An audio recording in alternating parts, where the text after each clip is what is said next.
이 자리에 오신 모든 분들을 주의 이름으로 축복합니다. 네. 요즘 교회들이 계속 데모하고 있습니다. 왜 백화점은 확진자가 나와도 며칠 만에 다시 문 여는데 교회는 아무도 모이지 마라. 이게 말이 되냐? 뭐 그렇게 하고 있는데 또 2주가 연장된다니까 여러 가지 면에서 저희가 예배를 잃어버릴까 봐, 또 우리가 믿음의 자리를 지켜가는 걸 또 소홀히 하게 될까 봐 저도 개인적으로는 주님께서 또 이 문제를 좀 해결해 주셨으면 하는 생각을 갖습니다. 여러분, 누구나 다 이런 이야기 한 번쯤 해보셨을 거예요. 야, 저 사람은 진짜 법 없이도 산다. 저 사람은 참 양심적이다. 여러분, 그런 말을 들으시는 쪽인가요? 하시는 쪽인가요? 듣는 분 되기를 바랍니다. 여러분, 왜 이런 말을 할까요?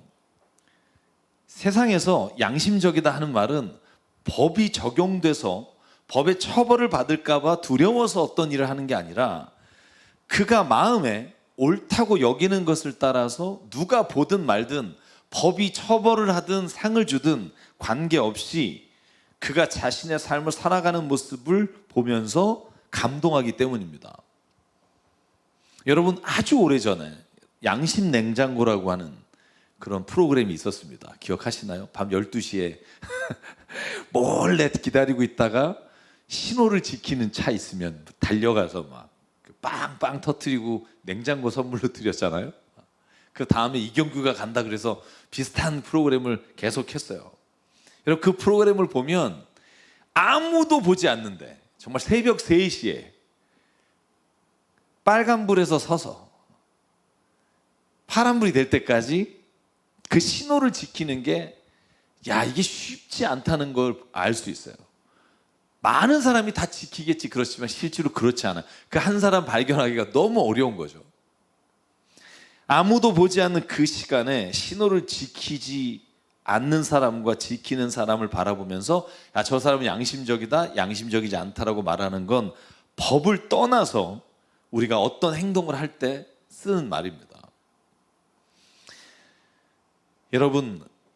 여러분과 저는 양심적으로 사는 사람이 되어야 할까요? 그리스도인이 되어야 할까요? 또 오늘 다른 주제가 뭐냐면, 율법을 따라 사는 사람이 되어야 할까요? 그리스도인이 되어야 할까요? 그리고 그리스도인이 된다는 건 이 양심적으로 사는 것과 율법적으로 사는 것과 무엇이 다른 걸까요? 저는 이 이야기를 오늘 사도 바울이 로마서 1장과 2장을 통해서 우리에게 주시는 음성을 듣게 되기를 소망합니다. 여러분, 우리가 읽은 로마서 2장은요, 로마서 1장에 바울이 선포한 말씀을 설명하는 과정이 있습니다. 가장 중요한 설명이 뭐냐면 선포가 16절과 17절이에요. 나는 복음을 부끄러워하지 않습니다. 이 복음은 유대 사람을 비롯하여 그리스 사람이 이르기까지 모든 믿는 사람을 구원하시는 하나님의 능력입니다. 여러분 보십시오. 나는 복음을 부끄러워하지 않는다는 거예요. 왜냐하면 그 복음은 구원하시는 능력이기 때문에. 하나님의 의가 복음 속에 나타납니다. 이 일은 오로지 믿음에 근거하여 일어납니다. 이것은 성경에 기록된 바 의인은 믿음으로 살 것이다 라고 한 것과 같습니다. 쉽게 말하면 이런 거예요. 여러분, 복음이 부끄럽습니까? 내가 교회 다니는 게 부끄럽습니까? 내가 예수 믿는 게 부끄럽습니까? 어떤 분들은 요즘은 부끄럽대요. 왜냐하면 교회 다닌다 그러면 와, 교회 다녀요가 아니라 교회 다녀요 그러면 교회 다녀? 이런 반응이 요즘 정말 많다는 거죠. 그런데 바울은 선포하는 거예요. 복음은 부끄럽지 않습니다. 제가 강조합니다만 복음을 믿는 우리끼리는 부끄러운 일을 할 때가 있어요. 복음을 선포하는 교회가 부끄러운 일을 할 때가 있어요. 그러나 복음은 부끄럽지 않습니다. 왜냐하면 복음은 하나님이 우리를 사랑하셔서 우리에게 주시는 놀라운 사랑과 은혜가 그 안에 있기 때문입니다. 그리고 나서 오늘 바울이 설명하는 거예요. 그 복음이 양심과 율법과 뭐가 다른지 아느냐? 이렇게 묻는 거예요. 여러분, 바울은요, 양심이라는 걸 굉장히 중요하게 생각합니다. 여러분, 바울이 쓴 13개의 서신에 읽다 보면 반복되는 단어가 있어요. 그건 뭐냐면 믿음과 선한 양심을 지키라예요. 여러분, 로마서 2장 저희가 오늘 읽은 12절과 15절에 이런 말씀이 있어요. 율법을 모르고 범죄한 사람은 율법과 상관없이 망할 것이요, 율법을 알고 범죄한 사람은 율법을 따라 심판을 받을 것입니다. 그런 사람은 율법이 요구하는 일이 자기의 마음에 적혀 있음을 드러내 보입니다. 그들의 양심도 이 사실을 증언합니다. 그들의 생각들이 서로 고발하기도 하고 변호하기도 합니다. 자, 이 말을 좀 잘 보면 이런 거예요. 율법, 예를 들면 하나님을 아는 사람, 그래서 성경을 갖고 있는 사람, 예수님으로 말미암아 구원받는 진리를 들은 사람, 이런 사람 말고 율법을 들어본 적이 없는 사람은 어떻게 그러면 그의 삶에 하나님의 일, 하나님의 뜻을 나타내며 살 수 있는가? 바울은 그게 양심이라는 거예요. 여러분, 저는 이런 질문을 많이 받아요. 옛날에 예수님 없던 시절, 혹은 예수님을 모르고 죽은 사람, 그 사람은 어떻게 됩니까? 천국 갑니까? 지옥 갑니까? 이런 질문 안 들어본 분 있으세요? 혹시? 없을걸요. 여러분, 뭐라고 대답하십니까? 그래도 예수님 믿어야지. 아니, 예수님을 태어나시기 전이라니까요. 그래도 예수님 외에는 구원의 길이 없다고. 아니, 예수님을 들어본 적이 없는 저기 아프리카나 동양에 있는 사람이라니까요. 그래도 예수 외에는 구원이 없어. 안타깝지만 그들은 지옥에 갈 거야 라고 말하는 분도 있어요. 근데 저는 이 대답에 대해서 사도 바울이 오늘 뭐라고 말하냐 하면, 율법이나 하나님이 그가 복음을 통해서 아직 알지 못하는 사람들에게도 그를 창조하실 때 그 마음에 적혀 있는 법을 주셨다는 거예요. 그래서 그 양심이 이 사실을 증언하고 고발하기도 하고, 그래서 양심을 따라서 회개하기도 하고 양심을 따라서 살아간다는 거예요. 그래서 구원받을 수 있느냐? 제 대답은 모른다는 거예요. 여러분, 저는 제가 존경하는 한 미국의 필라델피아 1927년부터 60년도까지 있었던 도널드 그레이 반 하우스라는 유명하신 목사님이 있어요. 복음주의자세요. 예수 외에는, 복음 외에는 아무것도 말하지 않겠다는 아주 유명하신 분이에요. 이분이 질문을 받았어요. 제가 받은 질문을. 예수님을 들어보지도 못하고 죽은 사람, 예수님 태어나기 전에 죽은 사람은 예수 외에는 구원이 없는데 어떻게 됩니까? 그분이 이렇게 말씀하셨어요. 맨 앞부분이 재밌어요. 만일 10번을 썼어요. 만일 천당에 갔는데, 천국에 콜럼부스가 아메리카 대륙을 발견하기 전에 인디안이 와 있는 걸 보게 된다면, 그 다음에 또 만일 복음을 듣지 않은 동양 사람들이 거기에 있다는 걸 보게 된다면 나는 할렐루야라고 외칠 것이다. 하나님 감사합니다. 그리고 나와 같이 경건하지 못한 자가 거기 함께 있다는 것만으로도 나는 할렐루야라고 외칠 겁니다. 저는 이 말이 우리 그리스도인이 가져야 되는 마음이라고 생각해요. 이 말이 예수 그리스도 외에 진리가 있다, 구원이 있다라고 말하는 게 아니에요.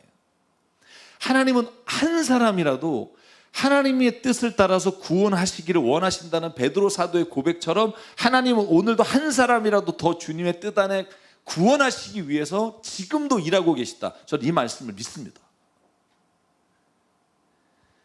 여러분, 우리는 사람을 구원하시는 하나님께 감사해야지, 누군가를 구원하신다고 해서 하나님을 원망하는 자리에 가는 것은 하나님이 우리에게 원하시는 게 아니라는 거예요. 왜냐하면 그게 바리새인과 유대인들이 했던 일이거든요. 나는 하나님이 선택하셨고 우리 민족은 선택했는데 이방인들은 선택하지 않았기 때문에 그들은 아무리 노력을 해도 그들은 구원받을 수 없다는 게 그들의 생각이었고, 이걸 깨신 게 예수님이라는 거예요. 여러분, 디모데전서 1장 19절에 사도 바울이 이렇게 말합니다. 믿음과 선한 양심을 가지십시오. 어떤 사람은 선한 양심을 버리고 그 신앙생활에서 파선을 당했습니다. 사도행전 23장 1절, 바울이 의회원들을 주목하고 말하였다. 동료 여러분, 나는 이날까지 하나님 앞에서 오로지 바른 양심을 가지고 살았습니다.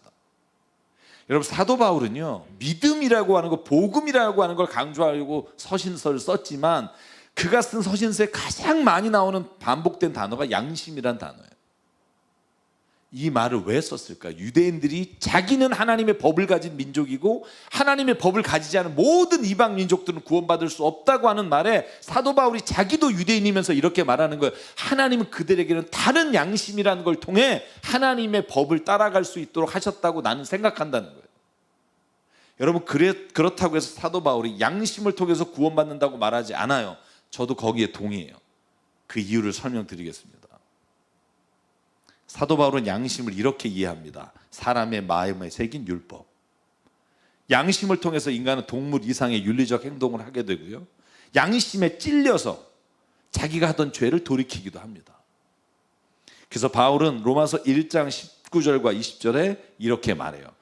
하나님을 알만한 것들이 사람들에게 훤히 드러나 있다는 거예요. 하나님께서 그것을 훤히 드러내 주셔서 모를 수가 없다는 거예요. 하나님을. 이 세상 창조 때부터 하나님이 보이지 않는 속성, 그분의 영원하신 능력과 신성은 사람이 그 지으신 만물을 보고 깨닫게 되어 있습니다. 그러므로 사람들이 나는 하나님을 몰랐습니다 라고 핑계댈 수가 없습니다.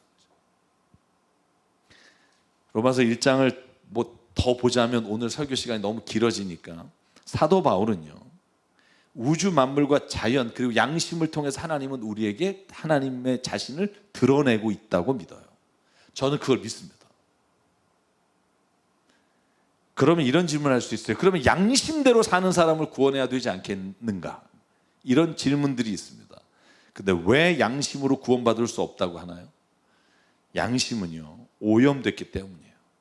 인간의 욕심과 이기심이 양심마저도 자기 중심적이고 자기가 원하는 것을 편파적으로 받아들이도록 인간이 그렇게 됐다는 거예요. 여러분, 제가 요즘 읽고 있는 재밌는 책이 있습니다. 제가 재밌다 그러니까 어떤 분이 사고 나서 저에게 이런 전화하셨어요. 목사님, 재미있긴요, 논문이던데. 제가 재밌다는 건 조금 다릅니다. 이 양심이란 무엇인가라는 책이 있어요. 여러분, 이 책은요, 히브리 대학의 역사과 교수가 쓴 책이에요. 마틴 반 크레벨트라고. 저도 이분을 잘 몰랐는데 이 제목이 좋아서 사가지고 읽다 보니까 양심에 대해서 이렇게 말해요. 양심이란 인간이 본래적으로 가지고 태어난 도덕적 감각이라고 볼 수도 있지만, 그러나 또 다른 편으로 양심이란 채찍과 당근으로 형성된 인간의 도덕의식이라는 거예요. 어렸을 때 이렇게 하면 좋은 거 주고 그렇게 하면 혼내고, 마치 북한이 쇠뇌받는 것처럼 양심이라는 것도 인간이 채찍과 당근으로 인해서 그가 형성되고 발달되기 때문에 문화마다 양심의 양상이 달라진다는 거예요. 근본적인 것은 동일하나, 그러나 어떻게 문화적으로 교육받느냐에 따라 양심이라는 게 나의 양심과 너의 양심이 달라질 수 있다는 거예요. 왜 양심을 통해 구원받을 수 없는가? 양심은요, 자기가 상황과 문화에 따라 자기 스스로 합리화하면서 양심을 화인받을 수 있기 때문에 그렇습니다. 여러분, 식인종도 자기 자식은 사랑한다는 농담이 있어요. 다시 말하면 동일한 사람을 대하는 태도가 다른 것이 그의 양심이라고 하는 거예요. 여러분, 그래서 고린도 10장의 28절과 29절에 보면 사도 바울이 너의 양심, 나의 양심이라고 구분해서 설명하는 부분이 있어요. 제가 한번 읽을게요. 이렇게 되어 있습니다. 그러나 어떤 사람이 이것은 제사에 올릴 음식이다 하고 여러분에게 말해주거든 그렇게 말해준 사람과 그 양심을 왜 먹지 마십시오. 내가 여기에서 양심이라고 말하는 것은 내 양심이 아니라 다른 사람의 양심입니다. 어찌하여 내 자유가 남의 양심의 비판을 받아야 하겠습니까? 그래서 사도 바울이 양심을 따라 나는 살았습니다라고 말하지만, 양심이 왜 인간을 구원에 이르게 하는 길이 될 수 없냐 하면, 그 양심이 때로는 서로가 가지고 있는 기준에 따라 다르게 나타날 수 있기 때문이에요. 여러분, 그래서 성경은요, 하나님이 우리의 양심을 따라 심판한다고 말하지 않아요. 산 여러분, 누군가가 왜 그리스도인은 양심대로 살지 않니? 라고 말한다면, 내가 잘못한 부분은 미안하고 죄송하다고 말하지만, 양심이라는 게 얼마나 나라마다 기준이 다른지를 설명하면 우리가 양심을 따라서 사는 것보다 훨씬 더 중요한 가치가 있다는 걸 보게 돼요. 그게 오늘 바울이 말하는 마지막이에요. 양심에 따라 사는 것보다 훨씬 더 풍요로운 삶이 있다는 거예요. 여러분, 양심을 따라 사는 것으로 인해 인간이 구원받지 못해서 하나님이 주신 게 있어요. 그게 뭐냐면 율법이에요. 여러분, 율법이 먼저일까요? 양심이 먼저일까요? 율법은요, 출애굽한 이스라엘 백성에게 시내산에서 주신 하나님의 언약의 말씀이에요. 그 언약의 말씀이 문자화 되기 전에는 양심이라는 것을 통해서 사도 바울은 우리에게 하나님을 알만한 것들을 주셨다는 거예요. 그런데 왜 율법이 필요했냐면, 제가 설명한 것처럼 양심이라는 게 각자 개인에 따라, 자기 욕심에 따라, 이기심에 따라 너무나 자기중심적이고 욕심을 따라 살아가는 모습을 보시고 하나님이 이스라엘 민족을 선택하시고 이렇게 말씀하세요. 여러분, 신명기 4장 1절과 2절이에요. 자, 이스라엘 자손 여러분, 지금 내가 당신들에게 가르쳐주는 규례와 법도를 귀담아 듣고 그대로 지키십시오. 양심이나 당신의 기준이 아니라 하나님이 오늘 이렇게 사는 것이 내가 너희를 창조할 때 너희에게 준 나의 법이다라고 말씀해 주십니다. 그러면 당신들이 살아서 당신들 조상의 하나님들이 당신들에게 주신 땅으로 들어가 그곳을 차지하게 될 것입니다. 내가 당신들에게 명령한 말에 한마디도 더하거나 빼서는 안 됩니다. 당신들은 내가 당신들에게 알려준 당신들의 하나님의 명령을 지켜야 합니다. 신명기 28장 15절 16절 말이죠. 그러나 당신들이 당신들의 하나님의 말씀을 듣지 않고 내가 오늘 당신에게 명한 모든 명령과 규례를 지키지 않으면 다음과 같은 온갖 저주가 당신에게 닥쳐올 겁니다. 당신들의 성읍에서도 저주를 받고 들에서도 저주를 받고 들어가도 저주를 받고 나와도 저주를 받고, 하나님의 율법이, 하나님이 우리에게 주신 법이 무엇인지를 이스라엘 백성을 통해 우리에게 주셨다는 거예요. 그런데 여러분, 왜 율법으로 구원받지 못하죠? 왜 법을 지킴으로 인해 구원받지 못하죠?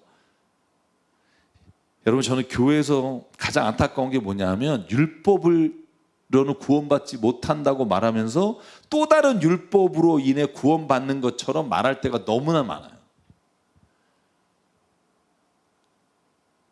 여러분, 왜 유대인들에게 주신, 우리 인간에게 준 하나님의 법이, 율법이 우리를 구원하지 못하냐면, 그 율법이 이스라엘 민족에게는 민족적 우월감과 교만함과 정죄의 수단이 됐다는 거예요. 여러분, 고린도서 7장 18절 읽어볼게요. 할례를 받은 몸으로 부르심을 받은 사람은 굳이 그 할례 받은 흔적을 지우려고 하지 마십시오. 할례를 받지 아니한 처지에서 부르심을 받은 사람은 굳이 할례를 받으려고 하지 마십시오. 할례를 받은 것이나 안 받은 것이나 그것은 문제가 아니고 하나님의 계명을 지키는 것이 중요합니다. 잘 보실래요? 할례를 하는 게 하나님의 계명이에요. 근데 사도 바울이 뭐라 하냐면, 할례를 받지 않으면 너는 하나님의 백성이 아니다 라고 말하는 유대인들에게 바울이 뭐라고 하냐면, 할례를 받는 것과 안 받는 것이 하나님의 자녀가 되는 가장 중요한 기준이 아니라는 거예요. 근데 율법을 받은 이스라엘 백성은 이게 구원받는 가장 중요한 기준이 되는 거예요.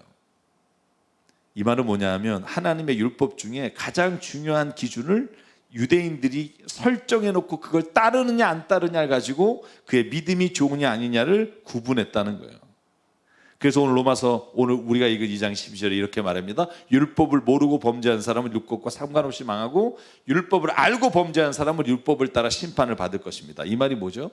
율법을 따르나 안 따르나 우리 모두는 심판대 앞에 서서 심판받을 때 내가 율법을 따른 것으로 인해 구원받을 자가 한 사람도 없다는 거예요. 근데도 우리가 교회 안에서 뭐라 그래요? 저 사람은 뭐 저렇대. 너 알아? 저 사람 어떤 사람이야? 이렇게 우리가 다른 사람에 대해서 정죄하고 우리가 그 기준을 정해서 판단하고 할 때가 얼마나 많은지 모릅니다. 여러분, 왜 율법으로 구원받지 못하냐면요, 율법으로 우리가 행해야 될 모든 것들을 적어놓지 못하기 때문이에요. 여러분, 제가 여러분에게 질문할게요. 좋은 부모가 되는 방법이 몇 가지가 있을까요? 여러분이 아는 방법 대보실래요? 학교에서, 집에서, 나갔을 때. 좋게 여러분 몇만 가지를 적어도 모든 상황에 좋은 부모가 되는 방법은 다 다를 거예요. 법을 정해놓는다고 해서 그 법으로 우리가 행동하는 것들을 다 규정할 수가 없다는 거예요. 이번에 왜 부동산이 이렇게 실패를 했을까요? 정책이 법으로 다 하려고 하니까. 1부터 100까지 법으로 규제하려니 안 된다니까. 왜냐하면 그 법 사이를 빠져나가는 기가 막힌 부동산 업자들이 있거든요. 여러분, 그래서 여러분 법으로 해결하겠다? 여러분, 가장 합리적인 말 같으나 가장 미련한 말이에요. 법보다 우리가 사랑으로 해결하고 법보다 우리가 인간이 가지고 있는 관계 안에서 해결하는 게 가장 아름다운 거예요. 여러분, 율법은 이 세상의 인간관계와 모든 행동을 통제할 수 없으며 율법을 지킴으로 인해 누가 옳고 그름을 따질 수가 없습니다. 여러분, 그건 우리가 너무나 잘 알 수 있는 게 예수 그리스도예요. 예수 그리스도는 오셔서 율법을 어기신 게 한두 개가 아니에요. 여러분, 제가 보면서도 예수님 좀 심하시지 않나 이런 생각해요. 왜? 안식일을 지키려는데 안식일에 미리삭을 따먹는 제자를 옹호하시지 않나? 안식일에 병자를 고치지 말라는데 병자를 고치고서 오히려 예수께서 큰 소리 치질 않나? 가늠하다 잡힌 여인을 현장에서 돌을 쳐 죽이는 게 마땅히 율법을 행하는 건데 그 여인을 보호하면서 율법을 따르질 않나? 왜 예수가 그랬을까요? 율법에는요, 법에는요, 그 안에 우리가 도저히 볼 수 없는 또 다른 중요한 법의 정신이 있기 때문이에요. 법은 사람을 살리기 위한 거지 사람을 처벌하고 죽이기 위한 게 아닌데 우리는 처벌함으로 인해 법을 지켰다고 생각해요. 여러분, 이것이 현대사회의 법으로도 모든 범죄가 해결되지 않는 이유예요. 여러분, 그거 한번 들어보셨나요? 형량을 높이고요, 중국처럼 사형제도를 한다고 법에서 범죄 숫자가 주나요? 안 줄어요. 희한하죠. 중국은 마약하면 사형입니다. 안 줄어요. 눈에 보이는 건 줄지 모르지만 눈에 보이지 않는 범죄는 여전히 있어요. 왜? 그거로는 막을 수 없는 거예요. 여러분, 근데 예수께서 마태복음 5장 17절에 이렇게 말합니다. 내가 율법이나 예언자들의 말을 폐하러 온 거로 생각하지 마라. 폐하러 온 것이 아니라 완성하려고 왔다. 그죠? 율법을 내가 안 지키는 게 아니라 율법에 진짜 지키는 건 뭐냐 하면 율법의 조항을 지키는 게 아니라 율법을 주신 하나님의 마음과 그 사랑을 깨닫는 게 율법을 지키는 거다. 완성하는 거다. 여러분, 부모와 자식 간에 율법 법대로 살면 행복할까요? 기본적인 법은 있죠. 부모의 말씀을 지켜야 된다. 유산은 이렇게 배분한다. 그 법을 딱 지키면 진짜 행복해질까요? 아니요. 법으로는 할 수 없는 그 사랑이라는 거. 정말 내가 한 사람이 인격적으로 아니면 부모님과 자녀 사이에 그 법이 아닌 그 또 다른 그 법의 정신이 있지 않으면 여러분, 그 관계는요, 우리가 정말 행복이 아니라 불행한 관계가 되어버려요. 사랑하는 성도 여러분, 그래서 오늘 사도 바울이 양심으로나 율법이 아니라 복음이 저와 여러분을 구원합니다 라고 선포하는 거예요. 복음이 뭐길래 양심이나 율법을 따라 사는 삶 되게 좋아 보이지만 그거로는 못한다는 거예요. 여러분, 우리가 한 가지 착각하는 게 있어요. 그게 뭐냐면 유대인들은 율법을 지킴으로 구원받는다고 생각해요. 그래서 자꾸 유대인들은 율법을 지킴으로 인해 하나님의 뜻을 이루려고 하지만 여러분, 유대인은요, 율법을 지킴으로 구원받는다거나 하나님의 백성이 된다고 생각하지 않아요. 그들은 선택됐기 때문에 하나님의 자녀가 된 거예요. 그래서 이방인들이 유대인이 되려면 하나님의 선택을 받으려면 할례를 받아야 되고 유대인이 돼야 돼요. 지금도. 성경은요, 양심이든 율법이든 우리가 옳다고 하는 걸 따라 산다고 해서 구원받는다고 말하지 않아요. 왜? 그것으로는 하나님의 그 측량할 수 없는 마음을 다 담지 못하기 때문입니다. 여러분, 그러면 사도 바울이 나는 복음을 부끄러워하지 않습니다. 왜냐하면 복음은 모든 믿는 사람에게 하나님의 구원을 주시는 하나님의 능력이기 때문입니다 라고 말하는 복음이 뭘까요? 이 복음이 뭔지 알아야 이 복음이 우리를 구원한다는 확신을 가지고 살죠. 여러분, 한번 스스로 답해 보실래요? 복음이 뭘까요? 복음은요, 예수 그리스도십니다. 여러분, 이 말은 너무나 중요합니다. 이게 왜 중요한지를 알아야 우리가 교회를 다니는 이유가 돼요. 하나님은 구원을 양심이나 율법이 아니라 복음, 다시 말하면 예수 그리스도로 말미암아 우리에게 주시는 은혜라고 말해요. 이게 왜일까요? 그것은요, 예수 그리스도를 믿는 믿음이 곧 하나님을 믿는 믿음이기 때문에 그래요. 여러분, 우리는 예수님을 믿는 것과 하나님을 믿는 걸 띄워놓고 생각해요. 아니요, 예수 그리스도를 믿는다는 것이 하나님을 믿는 거예요. 예수 그리스도로 이 땅에 오신 하나님을 믿습니다라는 고백이 복음이에요. 그러니까 하나님과 예수님은 다른 분이 아니라 이 땅에 예수님의 모습으로 오신 그 하나님을 믿습니다. 그래서 우리는 하나님을 믿는 거예요. 근데 그 하나님이 어떤 하나님이냐? 예수님으로 이 땅에 오신 하나님. 이게 복음이에요. 왜 오셨습니까? 우리가 양심으로나 율법으로나 우리가 스스로 의롭게 되지 못하면 구원받지 못하는 우리를 위해 스스로 인간이 되셔서 그 사랑하는 자를 위해 십자가에 죽으시기까지 내가 너를 사랑한다고 말씀하시는 그 은혜가 복음이기 때문이에요.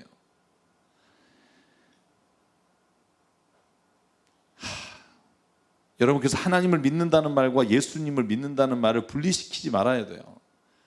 우리는 예수님을 믿는다는 게 하나님을 믿는 거예요. 왜냐하면 우리가 믿는 하나님은 이 땅에 예수님으로 오셔서 우리 모두가 지킬 수 없는 그 율법을 대신 지시고 죽기까지 사랑하셨기 때문에. 그래서 복음을 한마디로 요약하면 사랑이에요. 그래서 다시 이 말을 바꾸면 나는 사랑을 부끄러워하지 않습니다. 왜냐하면 하나님의 사랑은 모든 믿는 자에게 구원을 주신 하나님의 능력이 되기 때문입니다. 복음을 믿는다는 말은 우리를 오늘도 사랑하시는 그 하나님, 이 땅에 오셔서 죽기까지 사랑하시는 그 예수 그리스도를 통해 오늘 우리가 믿게 되는 하나님, 그 하나님을 오늘 내가 믿음으로 말미암아 그 사랑으로 구원받는다는 확신이 있는 거예요. 여러분, 오늘 내가 만약에 예수 열심히 믿다가 또 실수하고 잘못하면 어떻게 되지? 여러분, 그 두려움이 있는 분이 있어요. 여러분이 행동한 것 때문에, 잘한 것 때문에 구원받은 게 아니라니까요. 2년 전에는 막 망나니처럼 살다가 오늘 좀 내가 거룩하게 살아서 구원받은 게 아니라니까요. 우리가 그렇게 생각하는 것 때문에 교회가 갈수록 피폐해지는 거예요. 갈수록 믿는 사람이 오히려 교회에 들어오는 사람을 정죄하는 거예요. 여러분, 우리가 2년 전보다 더 거룩하고 착하게 살기 때문에 구원받는 게 아니라 우리는 예수 그리스도를, 그 사랑을 믿음으로 말미암아 구원받기에 오늘 그 사랑에 감격해서 내가 오늘 주님 앞에 내 삶을 좀 더 진실하고 더 사랑하고 살기를 작정하고 사는 게 여러분 그리스도인의 삶이라고 저는 믿습니다. 구원받은 자에게 주시는 은혜예요. 요한복음 14장 1절 예수께서 이렇게 말해요. 너희는 마음에 근심하지 마라. 하나님을 믿고 또 나를 믿으라. 나를 믿는 게 곧 하나님을 믿는 거고 하나님을 믿는 게 곧 나를 믿는 거다. 그러므로 여러분, 복음은 십자가에 죽으신 그 사랑의 하나님을 믿는 거예요. 그래서 양심이나 율법을 지키며 사는 게 아니라 그 사랑의 하나님의 온전한 은혜로 우리는 구원받는 거예요. 그래서 로마서 5장 8절 이 말씀이 저와 여러분에게 주시는 말씀이 되길 바랍니다. 같이 읽을게요. 시작. 그러나 우리가 아직 죄인 되었을 때 그리스도께서 우리를 위하여 죽으셨습니다.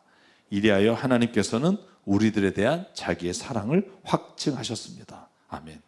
이게 복음이에요. 하나님의 사랑. 나를 진짜 사랑해서 자기의 목숨을 내주신 분, 그 사랑을 깨닫는 거, 이게 복음이에요.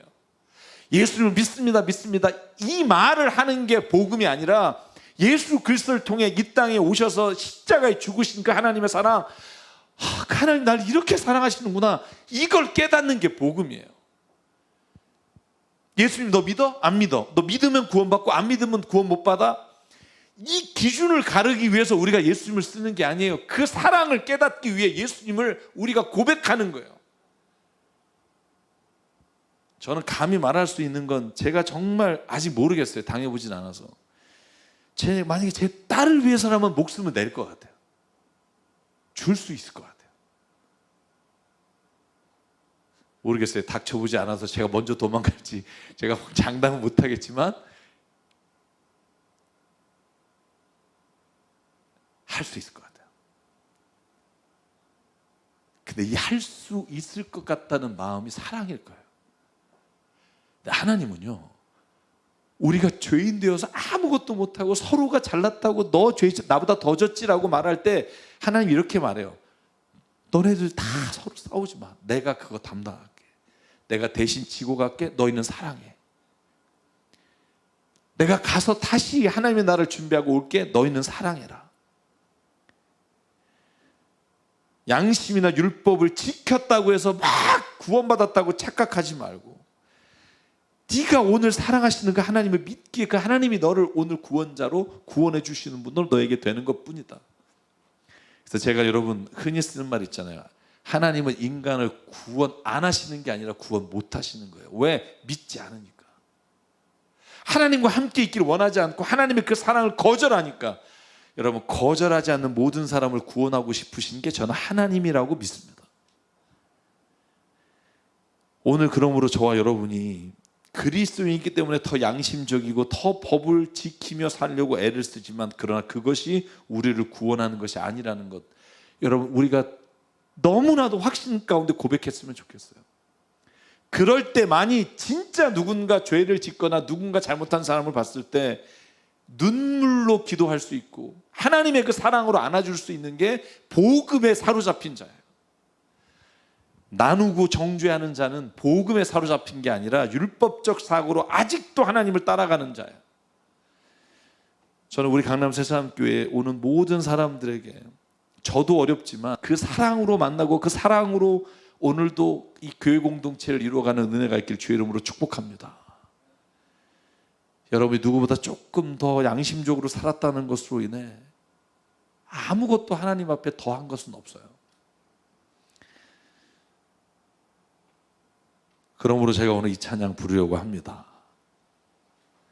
제목이 그 사랑입니다. 그 사랑. 우리가 너무나 잘 아는 찬양인데 찬양의 가사가 그래요. 아버지 사랑 내가 노래해. 아버지 은혜를 내가 노래해. 그 사랑 변함없으시고 거짓 없으시고 성실하신 사랑. 그 사랑은 나를 위해 죽으신, 날 위해 다시 사신 예수 그리스도. 다시 오실 그 사랑, 죽음도 생명도 천사도 하늘의 어떤 권세도 끊을 수 없는 영원한 그 사랑. 여러분 저는 예수님 믿는다는 게 조금 더 착하게 산다는 말로 우리가 살지 않았으면 좋겠어요. 예수님 믿는다는 건 내가 오늘도 피폐하고 넘어지고 절망하고 또다시 죄 가운데 걸어가면서도 아 하나님이 날 사랑하시는구나. 아 하나님 난 결코 버리지 않는구나. 이걸 깨닫는 게 복음이고 그걸 깨닫지 않은 모든 종교적인 행위는 하나님 앞에 아무런 의미가 없어요. 우리 교회가 선행을 하고 어떤 힘든 사람을 돕는다는 거 그게 우리 교회가 그거로 인해 하나님 앞에 더 드린 건 아무것도 없어요. 오히려 하나님이 원하시는 건 그런 게 아니고 믿음이에요. 하나님의 그 사랑을 믿는 거예요. 저는 이 찬양 같이 부를 때 주의 성령님 우리 안에 말씀해 주셨으면 좋겠어요. 내가 널 얼마나 사랑하는데 막 애쓰지 마. 막 이렇게 살려고 이렇게 못 살아서 막 슬퍼하지 마. 나는 너 있는 그대로 사랑해. 저는 이 음성을 들을 때마다 다시 일어날 수 있는 것 같아요. 저 여러분 이 찬양 부르실 때 그 사랑이 우리에게 임재하시고요. 그 사랑으로 살아가는 은혜가 있기를 바랍니다. 아버지 사랑 내가 노래해. 아버지 은혜 내가 노래해. 그 사랑 변함없으신 거짓 없으신 성실하신 그 사랑 산 갈 때 꺾지 않으시는 꺼져가는 등불 끄지 않는 그 사랑 변함없으신 거짓 없으신 성실하신 그 사랑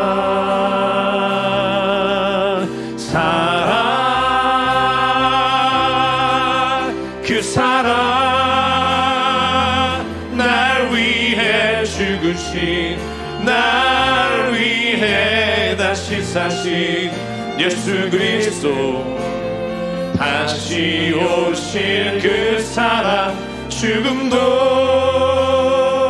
생명도 천사도 하늘의 어떤 권세도 끊을 수 없는 영원한 그 사랑 예수. 우리 한 번 더 고백할게요. 아버지 사랑 내가 노래해. 아멘. 아버지 은혜 내가 노래해. 그 사랑 변함없으시 거짓 없으시 성실하신 그 사랑 상한 갈대 꺾지 않으시는 상한 갈대 꺾지 않으시는 꺼져가는 등불 끄지 않으시는 꺼져가는 등불 끄지 않는 그 사랑 변함없으신 거짓 없으신 성실하신 그 사랑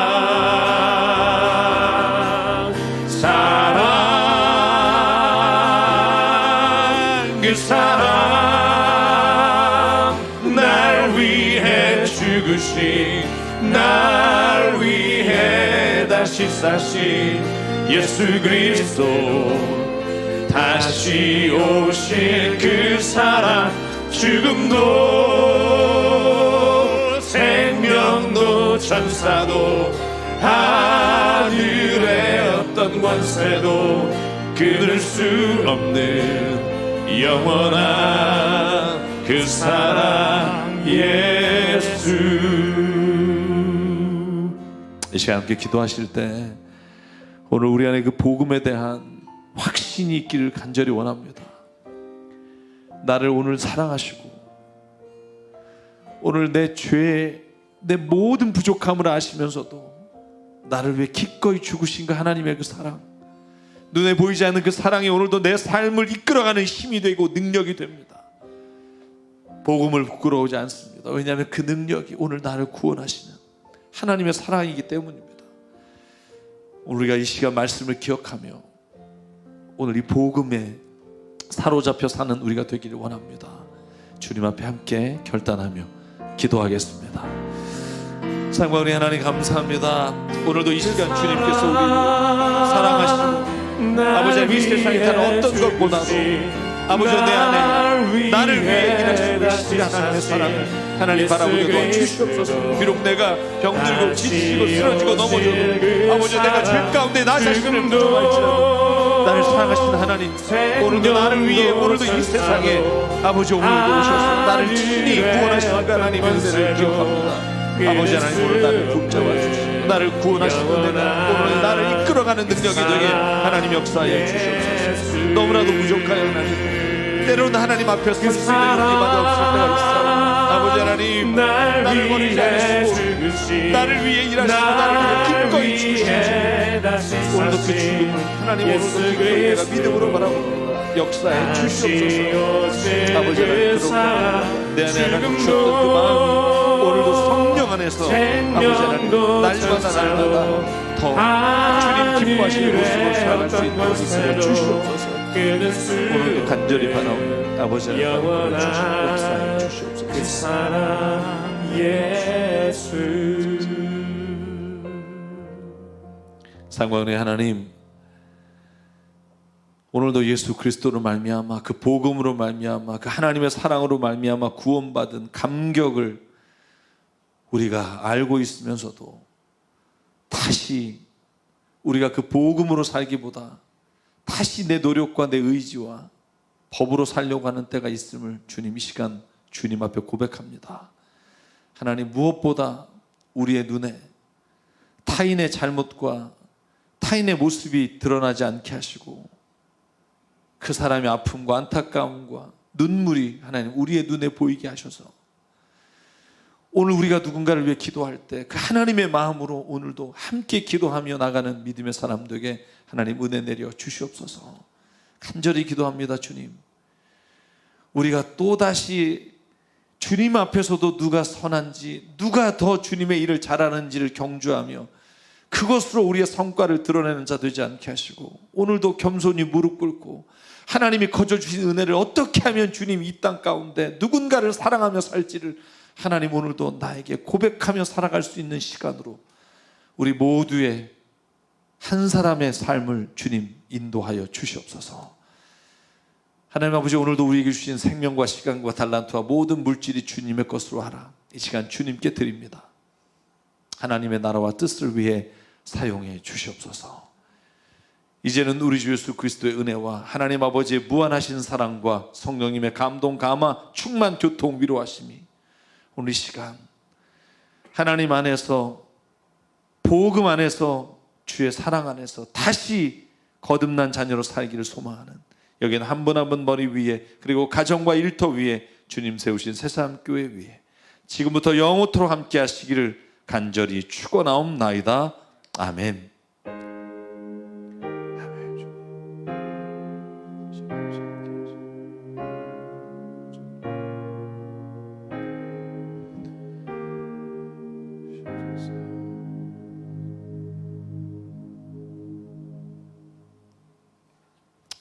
예배를 마칩니다. 한 가지만 알려드리겠습니다.